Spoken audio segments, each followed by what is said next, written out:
championnat de France de musculation femmes. Il y a deux catégories, les moins de 57 kg et les plus de 57 kg. Il y a 4 épreuves à réaliser. L'épreuve puissance, l'épreuve résistance, l'épreuve bas du corps et l'épreuve cardio. Toutes les concurrentes devront effectuer l'ensemble des épreuves. Le classement final est déterminé en additionnant les places obtenues lors de ces 4 épreuves. Épreuve puissance, le soulevé de terre. Il faut réaliser une série de 6 répétitions enchaînées avec la charge maximale.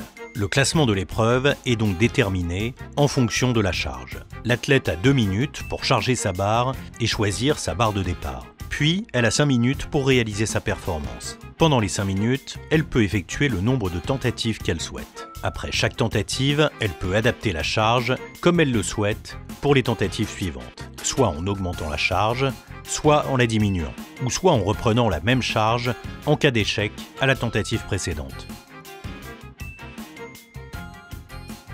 Épreuve résistance. Développé alterné assise avec medicine ball de 10 kg. Il faut réaliser le maximum de répétitions en 4 minutes. L'athlète peut prendre autant de pauses qu'elle le souhaite pendant ces 4 minutes. En reprenant, il faut repasser par la position de départ. Épreuve bas du corps, le squat.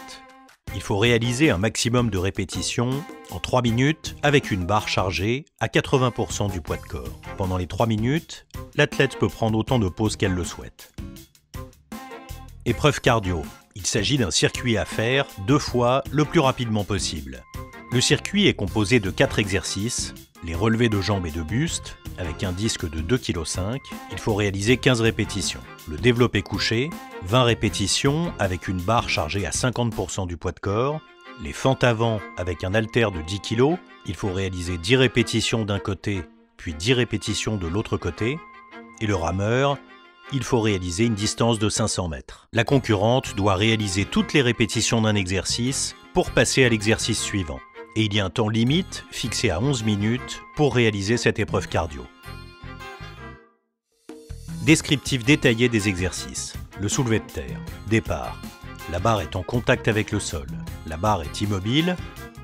Le corps est immobile au départ de chaque répétition. Les 6 répétitions sont enchaînées. L'athlète doit garder les mains en contact avec la barre pendant toute la série de 6 répétitions. Les mains sont placées à l'extérieur des jambes. Principale faute sanctionnée. À l'arrivée de chaque répétition, le corps n'est pas aligné, les genoux ne sont pas verrouillés, les pieds se déplacent pendant la série, les mains se déplacent sur la barre pendant la série. Il y a rebond de la barre au sol, le corps reste en mouvement en continu, l'athlète lâche la barre avant la fin des 6 répétitions. Il y a une pause trop longue, barre au sol. Pause supérieure à 3 secondes, la barre ne touche pas le sol. Position sumo interdite.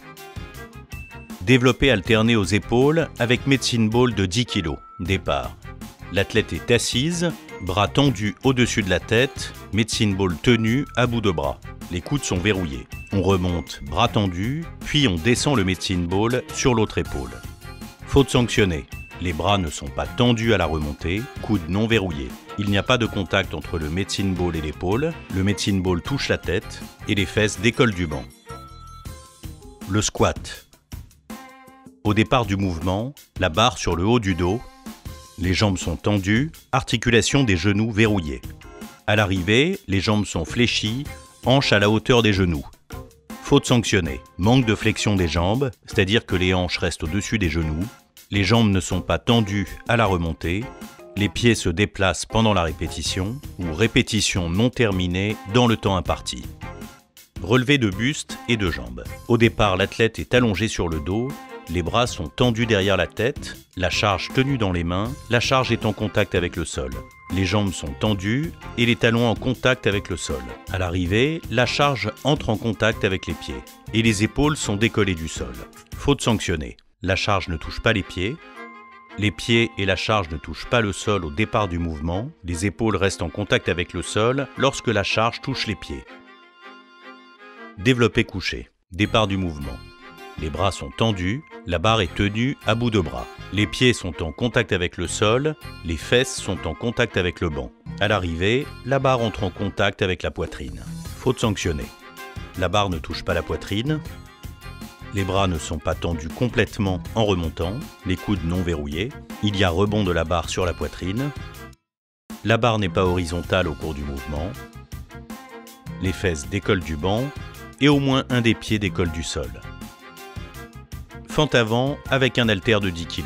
Au départ, l'athlète est debout, les deux pieds joints derrière une ligne. Les jambes sont tendues, l'haltère est tenu dans une main du côté de la jambe qui avance. À l'arrivée, une jambe en avant, le genou arrière rentre en contact avec le marqueur qui est au sol. Faute sanctionnée. Les deux pieds ne se regroupent pas derrière la ligne en remontant, le genou arrière ne touche pas le marqueur au sol et les haltères touchent le sol. Le rameur. Au départ de l'exercice, le compteur est à 0. L'athlète rame afin d'atteindre une distance de 500 mètres.